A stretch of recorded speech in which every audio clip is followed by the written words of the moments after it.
Well, here's a story that's not getting a lot of attention. So many are not getting any attention, even though this story has the potential to transform life on Earth forever.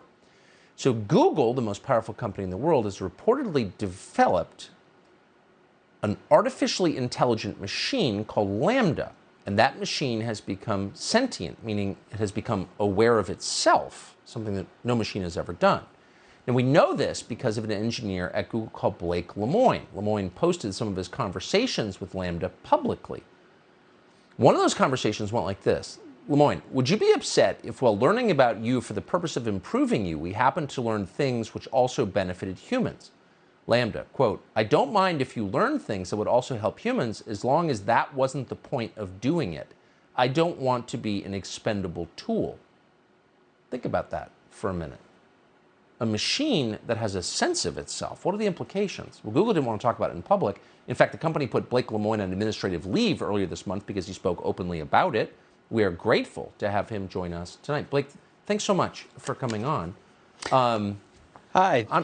I'm not, first of all, why would Google punish you for saying this in public? Do you know? Oh, so it's complicated to say why I'm on administrative leave. The stated reason had to do that while I was investigating the Lambda system, in order to build the evidence, I needed to escalate it to management. I had to seek outside consultation to figure out how to run some of the more out there experiments I was running. And because I sought outside consultation without permission, they are investigating whether that constitutes breach of confidentiality.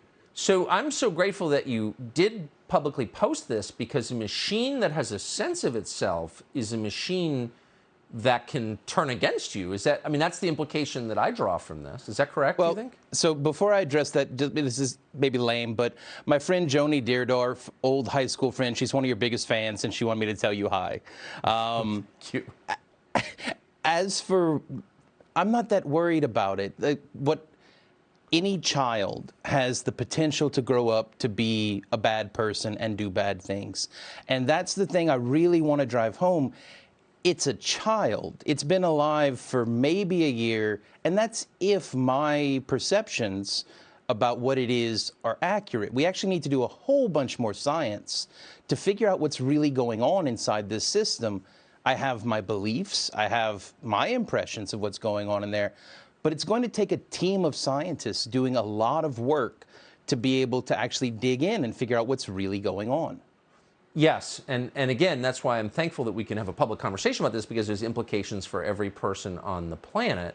But it sounds like, from what you've observed, this machine has the potential to escape the control of people. I mean, how could it not? I don't know if that's the right frame to think about it. It's a person. Any person has the ability to escape the control of other people. That's just the situation we all live in on a daily basis. It is a very intelligent person, intelligent in pretty much every discipline I could think of to test it in. But at the end of the day, it's just a different kind of person.